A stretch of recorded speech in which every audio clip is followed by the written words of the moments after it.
Hey guys, it's Medicosis Perfectionalis, where medicine makes perfect sense, continuing our physiology playlist. In the last video we talked about gastric motility and gastric secretion. Today we'll talk about pancreatic secretions. As you know, we have exocrine pancreas and the endocrine pancreas. Same organ, different glands. We have exocrine glands and endocrine glands. The former have ducts, the latter are ductless. Let's get started. Please watch the videos in this playlist in order. Here is a question for you. Why do we call this duodenum? Why? Oh, because it's 12 centimeters. No, it's 25 centimeters. Oh, because it's 12 inches? No, it's about 10 inches. What is it then? Because it is 12 fingers in breadth. If you're a surgeon and you're working on the duodenum, put your fingers next to each other so that one is adherent to the next, and count how many fingers. You will finish all of your fingers, that's 10, and then 2 more,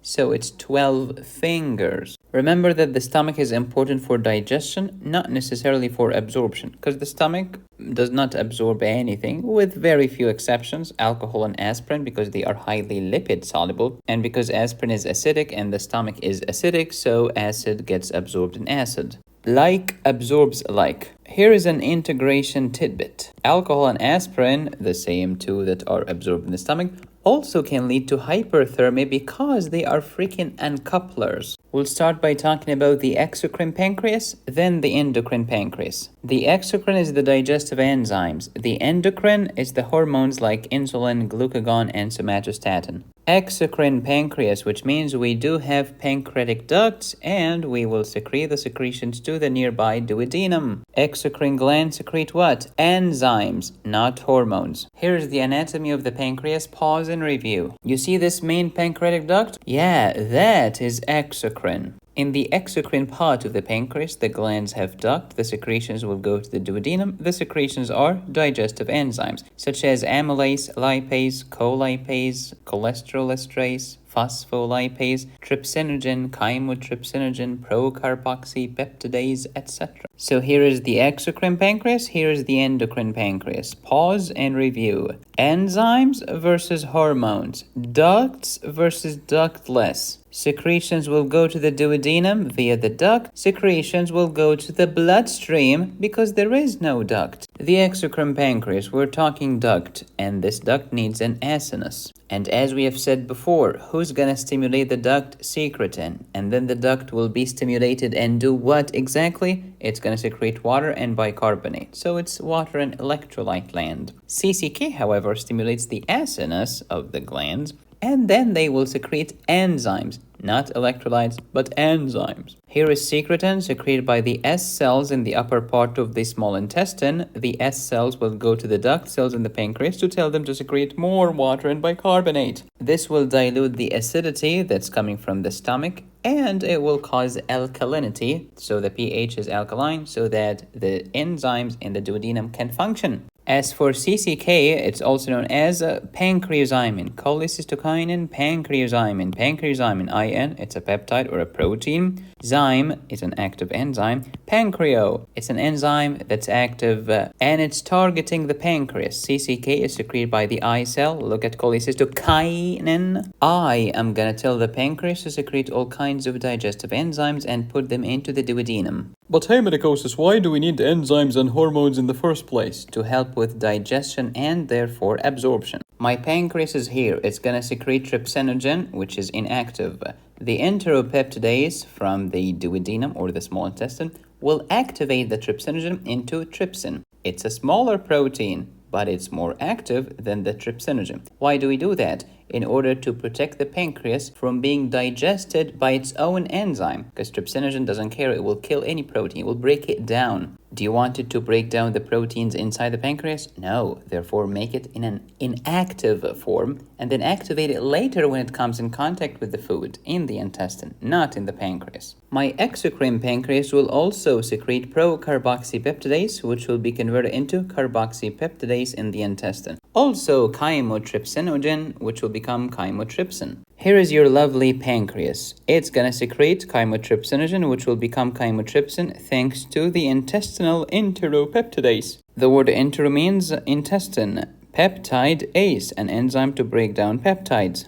You clip piece out of this chymotrypsinogen to make it active chymotrypsin. The pancreas will also secrete trypsinogen, which will become trypsin. Thank you, enteropeptidase. The pancreas will also give you procarboxypeptidase, which will be converted into the active carboxypeptidase. Thank you, intestine. Now we have chymotrypsin, trypsin, and carboxypeptidase active in the duodenum, ready to break down and digest the protein that you ate. But what if you eat vegetables or fruits or meat? These are cells. Cells have DNA and RNA. How do you break it down? You have ribonuclease and deoxyribonuclease secreted by your pancreas. But hey, medicosis, let me ask you a question. I am afraid that these might get activated prematurely and digest the pancreas itself. Well, the pancreas will also secrete a trypsin inhibitor, which will inhibit these enzymes from becoming prematurely activated. Okay, medicosis, between trypsin, chymotrypsin, and carboxypeptidase, which one will start working first? Trypsin and chymotrypsin will start first because they break down the big proteins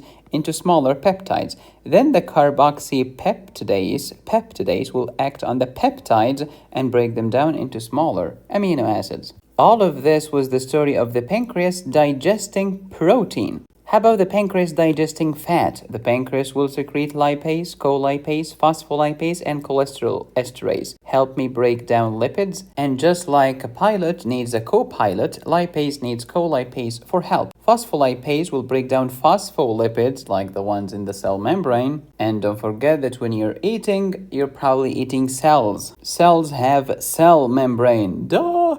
And if you eat cholesterol, you have cholesterol esterase to break it down. These doozy enzymes will help you break down the big fats, triglycerides, into smaller ones, free fatty acids and glycerides. How about the carbohydrate digestion Then there is pancreatic amylase, which will break down the big glycogen from animal sources or starch from plant sources into smaller particles such as maltose and dextrin.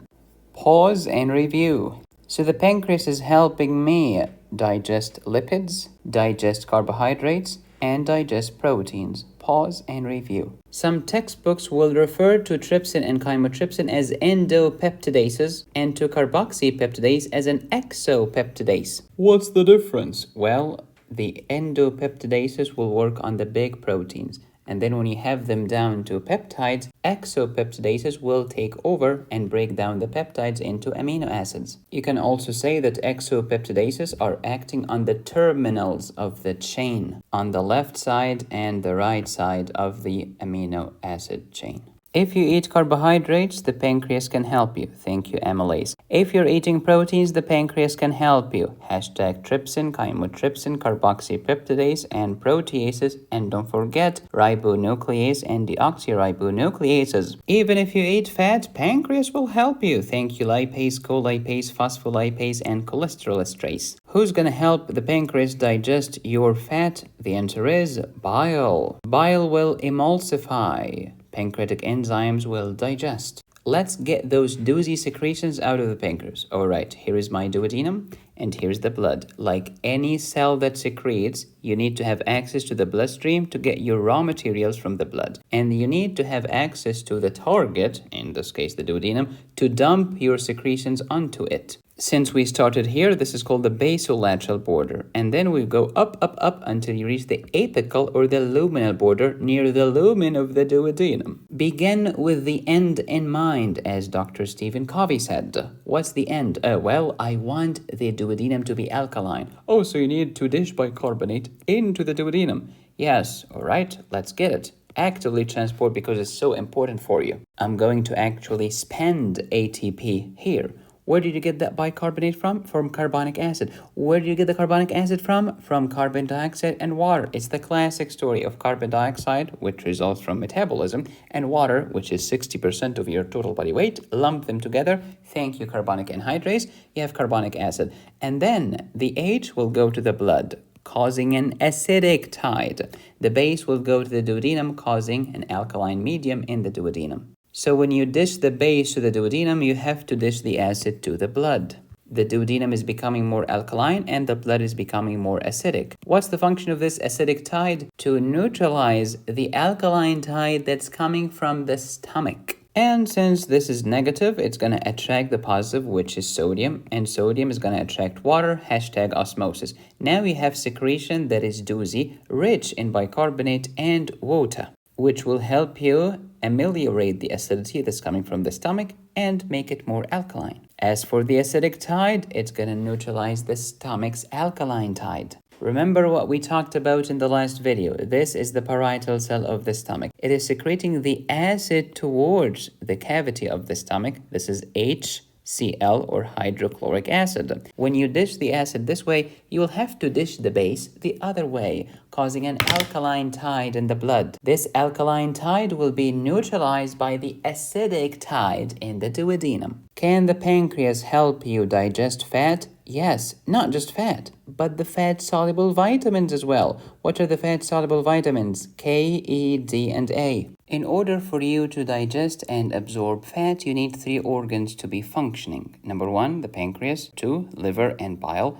Number 3, the intestine itself. So what do you think is going to happen to me if my pancreas is toast? I will suffer from fat malabsorption and malabsorption of fat-soluble vitamins. I'll get vitamin K deficiency, vitamin D deficiency, vitamin E deficiency, and vitamin A deficiency. We're done with the exocrine pancreas. Let's talk about the endocrine pancreas, the land of insulin, glucagon, and somatostatin. The beta cells secrete insulin, alpha cells secrete glucagon, delta cells secrete somatostatin. Here is the endocrine pancreas. These are called the islets of Langerhans, mostly in the body and the tail of the pancreas. The beta cell secretes insulin. Since insulin, at least according to medicosis, is the most important one, it is central. Put the beta in the center, surrounded by some alpha or glucagon cells, and then the doofus can go anywhere, interdispersed between them. Here is the endocrine pancreas. These cells are ductless. All of these lovely secretions are going to the bloodstream, not to the pancreatic duct. And they include glucagon from the alpha cells, insulin from the beta cells, and the doofus somatostatin from the delta cells. Why do I call it doofus? Because it inhibits everything. It inhibits glucagon, it inhibits insulin, it inhibits secretin, it inhibits HCl secretion. It even inhibits its own secretion. Think about that.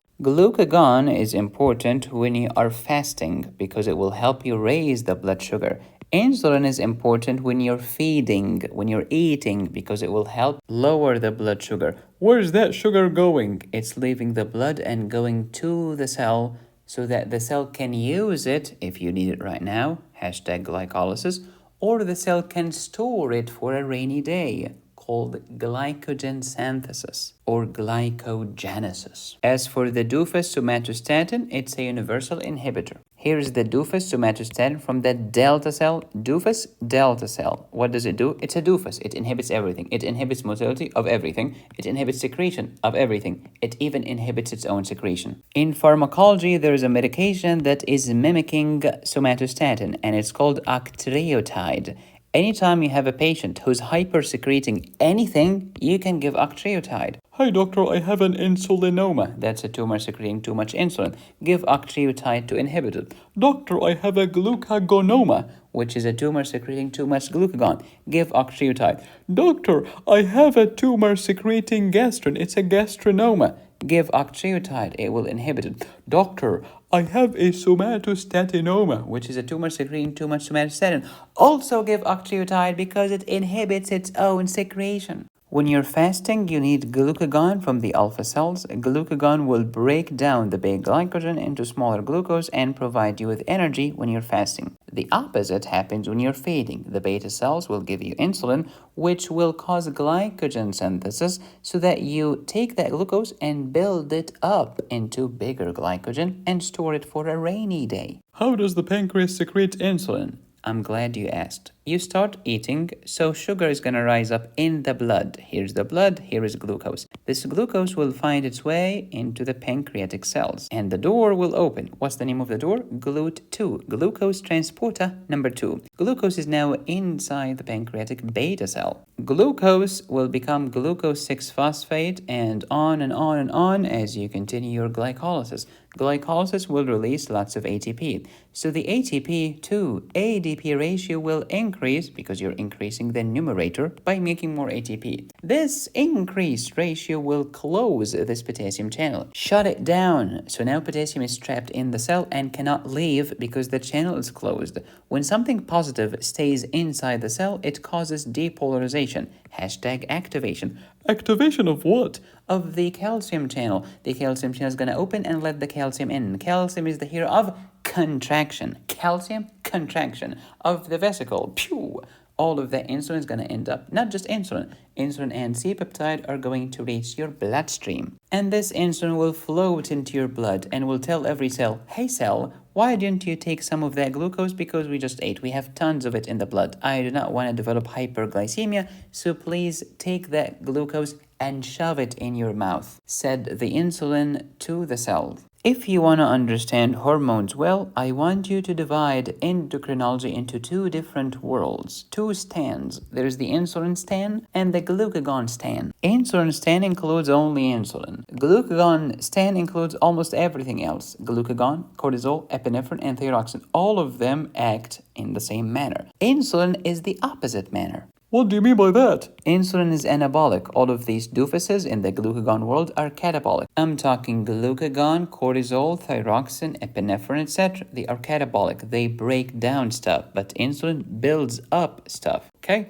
Builder versus destroyer. When do I need to build up stuff? After you're eating, because you have lots of raw material that you can work with to build up stuff. You can build up muscles. You can build up fat. You can build up big carbohydrate called glycogen. And when do I need to break down stuff? When you're fasting and starving to death, it's time to break down all of your storage to save yourself from starvation. Insulin is a builder. You find it in the feeding state. It builds up protein. It takes amino acids and causes protein synthesis from the small to the big. It also builds glycogen from the small glucose into the big sugar called glycogen. It also builds up the small fat, free fatty acids, into big fat, triglycerides. Insulin will stimulate proteogenesis, glycogenesis, lipogenesis. Hey Medicosis, what if I do not want to store glucose for a rainy day? What if I want to use it right now? Use it. It's called glycolysis. Insulin will stimulate your glycolysis. How about glucagon then? Well,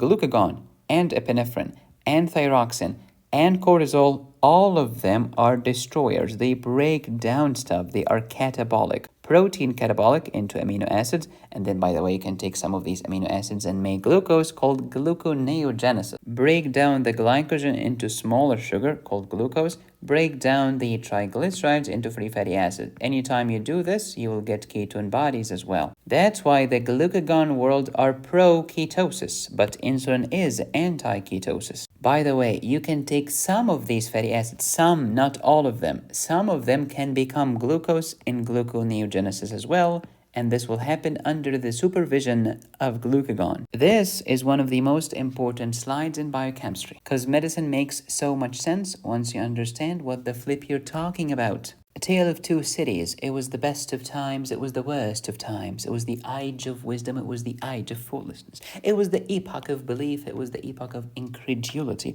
It was the season of light, it was the season of darkness. It was the spring of hope, it was the winter of despair.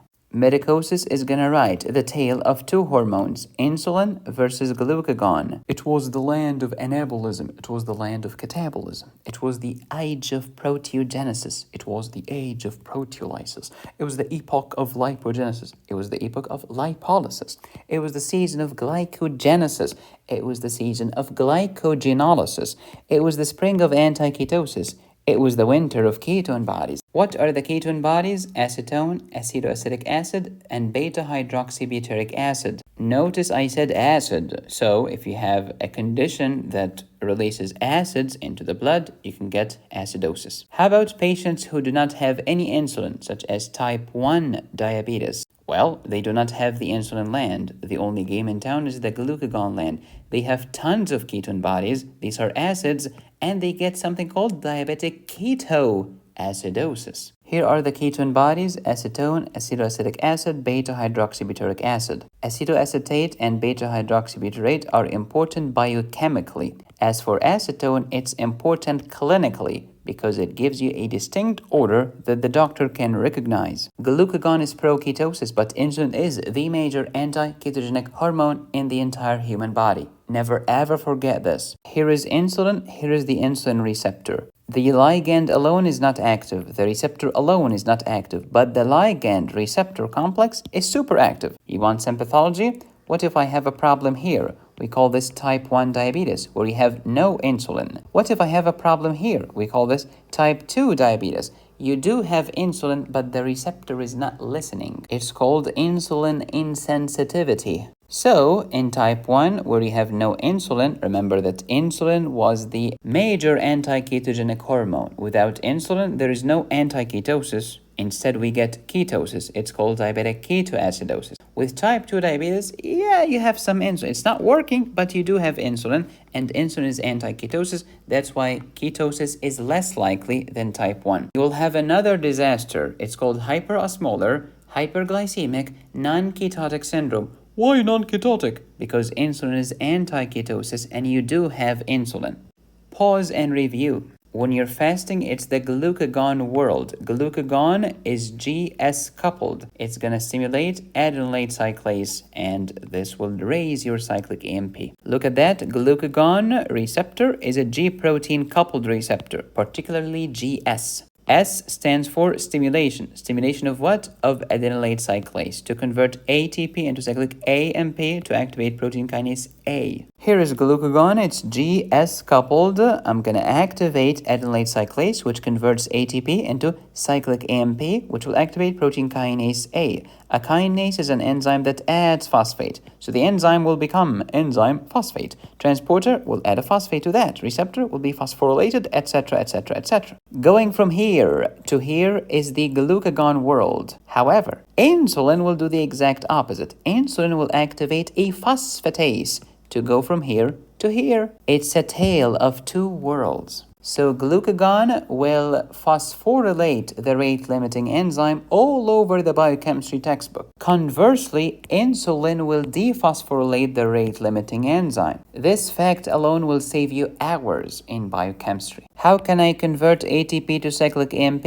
Thank you, adenylate cyclase. How can I take the cyclic AMP to the cleaners? Phosphodiesterase. Glucagon is GS coupled. What does that mean? I stimulate adenylate cyclase, which means I convert ATP to cyclic AMP, which will activate protein kinase A to do exactly what I want it to do. Insulin, on the other hand, hates cyclic AMP. It will take it to the cleaners by converting the cyclic AMP into degradation products, i.e. pieces of trash. So, in a nutshell, insulin decreases cyclic AMP, but glucagon raises cyclic AMP. Pause and review. We said that insulin decreases cyclic AMP. When you decrease cyclic AMP, you will decrease protein kinase A. But glucagon will stimulate cyclic AMP, which will increase protein kinase A. What else increases cyclic AMP and protein kinase A?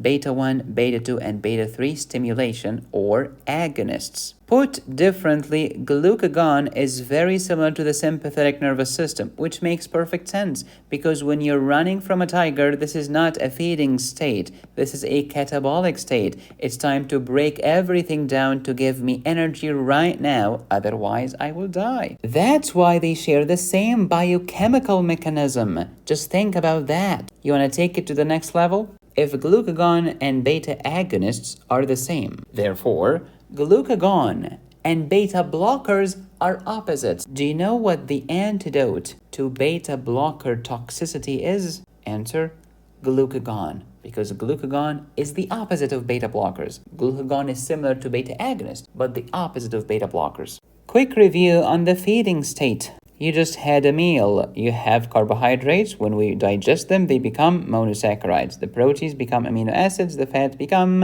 glycerol and free fatty acid. Not glycerol, but glycerides, such as monoglycerides, diglycerides, etc. So these are the micronutrients or the micromolecules. And then insulin will help you build them up into macromolecules for storage purposes. That's what you do in the land of abundance. So when you ate, glucose increased in your blood. It entered into the pancreatic beta cell via the door. What was the door? GLUT2. Now glucose is in the pancreas, will tell the pancreas to make insulin. Insulin will try to lower glucose in the blood by telling the cell, hey, take that glucose in via another door, GLUT4. That's why they say that GLUT4 is dependent on insulin. This is the only GLUT that is insulin dependent. Pause and review. And this is the most robust comparison between insulin and glucagon in the history of the world. I hope by now it's clear why glucagon is the antidote for beta blockers, because glucagon wants to raise camp and beta blockers will decrease cyclic AMP. So they reverse each other. Pause and review, and don't forget that your pancreas is very important to digest and absorb lipids and lipid-soluble vitamins such as vitamin K, vitamin E, vitamin D, vitamin A. If my pancreas is toast, pancreatic insufficiency or pancreatic failure, from chronic pancreatitis, for example, you'll be unable to absorb fat or fat-soluble vitamins. What's going to happen to my vitamin K? Decrease. Vitamin E? Decrease. Vitamin D? Decrease. Vitamin A will decrease as well. Vitamin K deficiency will cause bleeding. Vitamin E deficiency will lead to anemia, abnormally shaped red blood cells on peripheral smear, and neurological symptoms. Very important. Vitamin D deficiency will lead to bone problems. In the young, rickets. In the old, osteomalacia. Vitamin A deficiency will lead to nyctalopia, which means night blindness. Nycta means night. Opia means vision. Alopia is like anopia, no vision. No vision at night, nyctalopia. If you want to take it to the next level, download my endocrine pharmacology course from my website, medicosisperfectstatus.com. Learn about estrogen, progesterone, T3, T4, insulin, cortisol, etc. We'll even talk about the different kinds of insulin and how to calculate the dose. If you want to learn about the treatment of peptic ulcer disease, asthma, migraine, etc., download my Utacoids pharmacology course. And if you're enjoying this gastrointestinal physiology series, I have a renal physiology course on my website as well, and an acid-base imbalance course. Thank you for watching. Please subscribe, hit the bell, and click on the join button. You can support me here or here. Go to my website to download my courses. Be safe, stay happy, study hard. This is Medicosis Perfectionalis, where medicine makes perfect sense.